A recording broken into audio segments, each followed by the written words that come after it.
few days ago, I got a mail from my office, from one of the offices that I work in, and they said that the CEO of IKEA, which is an international retailer, had selected this set of baskets as a gift to give to Prime Minister Modi. These baskets are made by a social enterprise that I work with called Industree Crafts. And there is an interesting story behind how these baskets get made. They're made out of banana bark, twisted banana bark. We have a fairly long supply chain in small villages in Tamil Nadu. We have banana farmers who strip the bark off the trees after they've harvested the fruit, and then they twist it into rope. We've developed machines that will twist it into rope. Currently, they work on electricity, but over a period of time, we have development underway that will make it with solar energy, because on these farms, you don't have assured power. Then it goes to self-help groups of weavers who form small enterprises, and they weave it into fabric. The fabric comes to a producer company where it's in Bangalore, where it's fabricated into the products that you saw. We have a professional management system that allows these small, if you look at it, banana farmers in South India interact with a Swedish company and get these products out into the market. These products, the products that you see in the picture, are all made by Greencraft Producer Company, which is part of the supply chain. And the products are co-designed with designers from IKEA. And this is what we call, what we've now dubbed a creative manufacturing enterprise.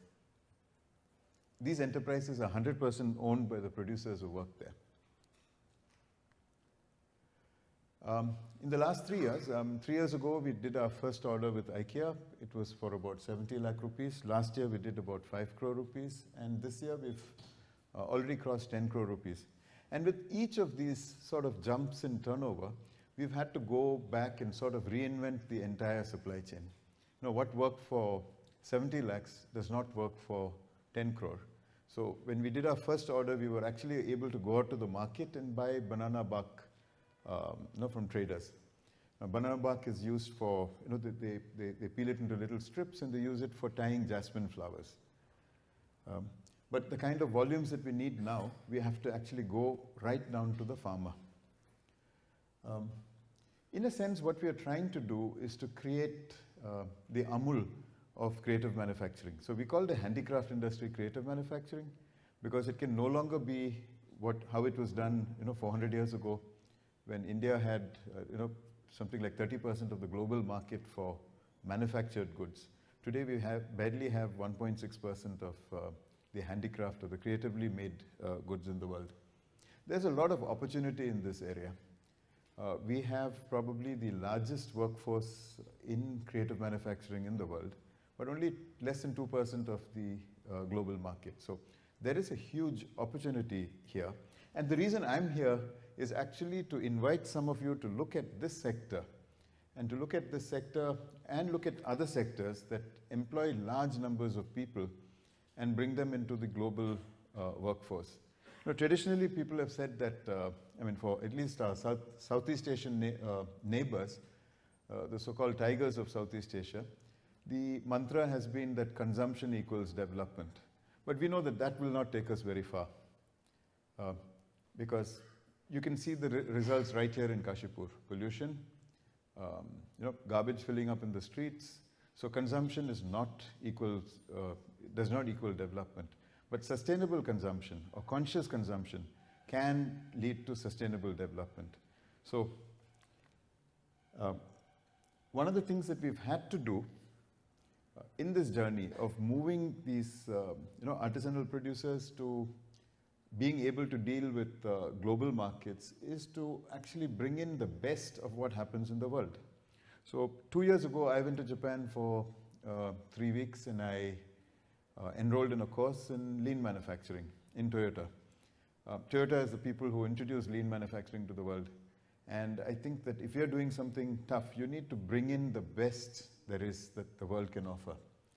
So these are some of the sort of areas that we look at. And most people say that, look, you're dealing with handicraft people. Why do you need all this complex, high-level management kind of tools like, blue ocean strategy and so on. But these are the kind of tools that we use for getting the companies that we work with up to scratch. And along the way that we found that working with this sector, we actually work with what is called the quadruple bottom line. So most of you are familiar with the single bottom line. And I suspect that in most management schools across the world, they still talk about the economic bottom line. To some extent, they're beginning to talk about the environmental bottom line. There's an environmental audit that is done. Now you have the third type of business, which is the social enterprise, where they do a social audit and see what kind of impact you have socially. But there is also a fourth audit, which is how are you fitting into a cultural context? So we have now the new type of enterprise that looks at all four of these sustainability pillars. Make in India is the Prime Minister's mantra. And when we were very excited when we heard about Making in India. So we checked up with with Amitabh Kant, who is the Secretary DIPP, and we asked him, and we said that, look, we're very excited about Make in India. Can we get our artisans into the Make in India movement? He said, look, this is actually meant for the defense industry, it's meant for the biotech industry, and the electronics hardware manufacturing industry. You guys don't fit here.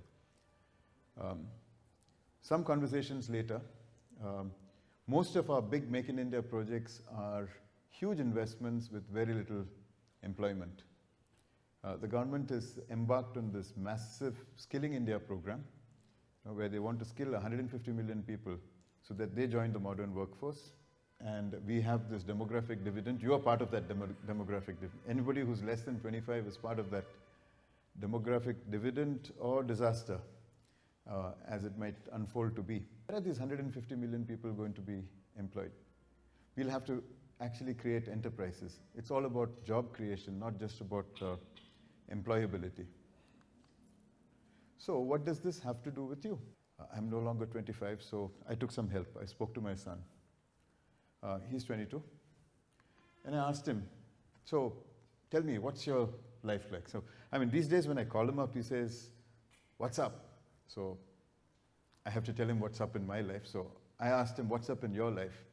And I asked him to tell me that as a millennial, tell me what are the concerns that you face. So he says that, look, we have a lot of choice. Everything is offered to us on a plate.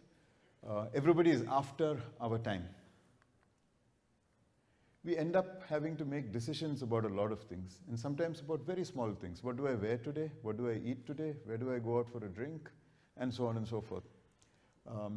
It's almost like there's so much of filtering to do.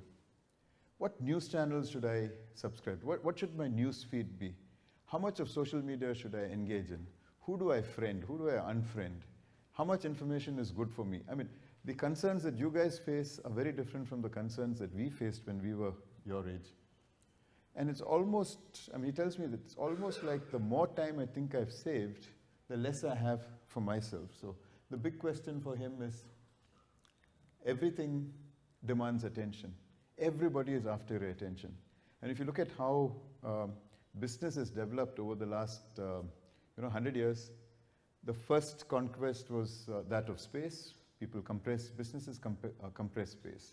I'm talking about actually not 100 years ago, but 300 years ago. East India Company, they compressed space. Then came the Industrial Revolution, they compressed time. Now with the compression of time, it created a lot more spare time for people. So what do you do with the spare time that you create? We try and grab your attention. So we have TV channels, you have YouTube, you have Facebook and so on. All of us are trying to grab your attention. So his biggest crib was that everything demands my attention. And his question is, what about my time? What do I do? Where do I get time? Because all my time seems to be taken away by people who are promising me more time to do less. Then came this other thing. He said that, look, you've been a good father. You've always told me to go and pursue my dream. Unlike my father who said, go be a doctor or be an engineer, and I went and became a designer, he's not too happy about it. He could never figure it out. So when visitors came home, he'd say my oldest brother was a furniture designer, as a carpenter. I did product design, and he said, well, he's a mechanic. So with my son, it was different. He said, go follow your dreams. We always told him that you are exceptional. So each one of you has grown up being told by your parents and the world around you that you're exceptional. But there's another side to this. Half the time, you feel like you're living in some kind of a fantasy world where nothing is really real. Everything is perfect. So some of the problems that he said that he faces is that he can't settle for anything less than perfect. And whatever you get into, it's always a little below expectation, because the people who grab your attention tell you that you should be living in a perfect world, and everything is not perfect.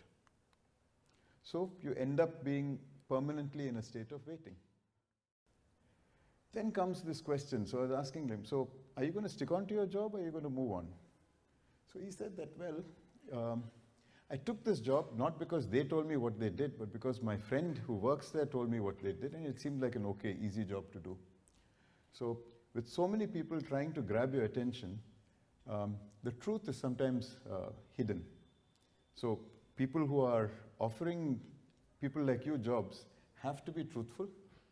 They have to attract you, grab your attention, and then inspire you to do something, and then find ways of retaining you. So this is a model that we've developed when we look at designing businesses. So the area that I work in, which is creative manufacturing, which is a mix of creativity or making things creatively, business strategy, and social impact, sort of balances the right brain and left brain thinking. There is a balance between work and life and play. I've worked for 30 years now, and in my 30 years, I think I must have spent a total of maybe 2 months or 3 months when I woke up in the morning and I didn't want to go to work. And more times than not, it was because of personal relationships or interpersonal relationships that made me not want to go to work. But having this mix of business, this mix of creativity, and this mix of impact actually gets me out of bed every morning, even now, after 30 years of work. So this is one of the projects that they worked on. They work with this community called Agariyas. They work almost like bonded labor. They make salt in the little run of Kutch. They get 14 paisa. They earn about 14 paisa per kg. You and I pay 14 rupees per kg when we buy it from the shop. French salt, which is made pretty much the same way, French artisanal salt, costs about 8 lakh rupees per ton. And the Agariyas sell the salt for 70 rupees a ton. Big difference. And the method of production is almost the same. What's missing is actually design awareness and branding. Some of the improvements that have been done is introducing solar-based pumps. This community actually works out of a wildlife sanctuary, so they're not there fully legally. So the solar pumps really help. But this is what my students did. They came up with a range of flavored salts, which we can sell in the international markets, but with very international kind of graphics and packaging and so on, plus a business model to support this, where we think that we would be able to sell it for 2 lakh rupees a ton. This is a group of people who did work in a set of villages in Haryana. One of the villages is a Mayo village. And we look at what is really at the heart of what we do. Again, meeting with the stakeholders, mapping out what the stakeholders is. And this is a very interesting thing that they do, which is whenever you're trying something new, you use the same bell curve principle that is used, whether you're selling semiconductors or whether you're selling jet engines or MP3 players. You find who are the early innovators and the early adopters. So they did pretty much the same thing. So these 3 women were their early adopters. Side by side, they build up, they do the customer research and find out who the customers are. They do the branding. They do the business models. We use a very simple method, the business model canvas, which I don't think is used in business school, but a lot of entrepreneurs use it. And it's an easy way of wrapping your head around business. Start with some very early wins. So they designed a range of moonj grass jewelry, very easy to sell online, and furniture, which is multifunctional. So several ranges of furniture. And the whole thing is optimized for e-commerce so that it packs flat and or densifies for transport. It's also quite beautiful. I mean, it's highly skilled work. And there are two levels of change. There's immediate change where you bring in local resources. We look at the kind of behavior change activity that you need to bring about. And there are some very simple behavior change models that are available today that you can use. And that's what they've been doing too. List down the activities, reach your immediate impact. But the ultimate goal is this, that you bring people out of poverty, you empower women, you increase their education, the environmental benefits, and creating dignified livelihoods. Now, when we started working with this community of women and we showed them some designs, they said that, look, we can't do this. They used to do these grass baskets, but they always made it for themselves. They said that nobody will ever buy this because we've never ever sold this. So this seems like a stupid idea. Right now, they are so, I mean, this is at the end of the project, the girl with the little frame around her head is one of the students who's gone back and she's working with this community now. Now they are saying that, okay, when do we set up our shop? When are we going for the exhibition? No, it's a complete sea change in attitude. And for my students, these were some of the things that they said. It's been a life-changing experience for most of them. And we come back to this. Living with purpose, living well, and learning all through life. I think there is a world out there that is waiting for you and for your challenge and for your talent and for bringing where you can work with meaning in your lives. Come join these social enterprises, and all the best with your careers. Thank you.